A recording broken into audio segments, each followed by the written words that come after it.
In terms of size, how big are Tropico 5's settlements in comparison to previous games? I think with Tropico 5, the good thing about it is that we've extended each of the levels. There's 15 missions in the campaign mode. Each of those missions can run anything from an hour through to however long you want to play them for. So once you've finished a mission, you can actually carry on playing that mission before you move on to the next one. We've also spread the missions across 2 islands, so you have the choice of playing on one of 2 islands as you start each new mission. So you're looking at a minimum of around 15 to 20 hours worth of gameplay. That's just in campaign mode, which is much bigger than the previous versions. We do also have sandbox mode, which is a free play mode. You can set the parameters for the game and just play as long as you want to play for. What are some of the features that players will notice as gameplay stretches across the 18th, 19th, and 20th century? So as the player progresses across the different eras, they'll see a change in the interface of the game as well. So as you move from colonial times, for example, obviously there's less infrastructure, there's no cars, etc. So as you move into the World War era, you'll start to see a lot more industry forming. You'll start to see the use of more ships and shipping for the transport. There's cars coming into it as well. And then obviously as you go through even more of the eras, you'll unlock different buildings, and each building has its own effect on the way the game's played as well. But also as you move all the way through to the modern times, as you go through to the modern times era, you'll have skyscrapers and different buildings, but the different interface as well opens up different buildings and also opens up new technologies that you can use. So the player will, as the player progresses through those different levels, they will unlock new technology, they'll unlock new buildings, new dynasty members for the El Presidente to play, and obviously the different challenges of invasions and more war, or even things like cybercrime in modern times. So there's lots of new things that you can see. Can you describe the game's cooperative and competitive multiplayer modes? In what ways can players help or hurt one another?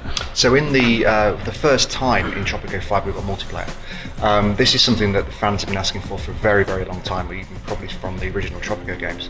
So what we've done with this is we've given the opportunity for 4 players to they can work either cooperatively or competitively. So cooperatively, you have one player who's El Presidente, then he installs 3 other people into positions of power on the island, and each one can be a minister of transport, a minister for the financial side of it, and then they work together to build the big island. When that happens, they can, like I say, work together as a team against foreign powers to set precedents for new military action abroad, or to set new trade routes, etc. That's the cooperative side of the multiplayer.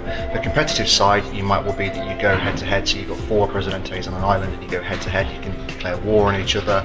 You can try and steal resources. You can go and invade other people's areas on the island. So again, it depends on how you want to play the game. But for the first time in Tropico, people will be able to go and be either a good dictator or a bad dictator against other players as well, so that's great. With the idea of promoting family members, will there be consequences to favoring one member of the family over the other? The good thing about the Dynasties mode is that you start off each of the levels with a Dynasty member. Now you can start off with a brand new Dynasty member. At the start of the game, it's El Presidente's direct family, so it's his children. As you progress through that, you'll find there's illegitimate children that come into the frame. There are extended family members that you can grow into your dynasty. You can start off and you can expand and grow each of their skill sets. So each character has a different set of traits. So as you start a level, you can choose dynasty member, but you are stuck with that dynasty member throughout that entire dynasty. So you have to choose quite wisely. So depending on how you want to play the game as an El Presidente, you could be a very very diplomatic, very much there for the citizens and the people of Tropico, or you can be this kind of much more evil dictator that's skimming money from the people and putting in his own Swiss bank account for etc. So if you've got a dynasty member that supports one of your specific traits, then they will carry that on for you as you progress through the era. So if you come into a mission and you've chosen one of the dynasty members who is maybe a very good public speaker and a very good with the people, but you decide that you want to maybe go a different direction, skim money off the crown or whatever it might be, then that could cause problems as you progress through the game, but you don't know how that's going to play out until you actually play into the game. So it's a matter of choosing somebody, and then you kind of have to live with the consequences of your choice on that.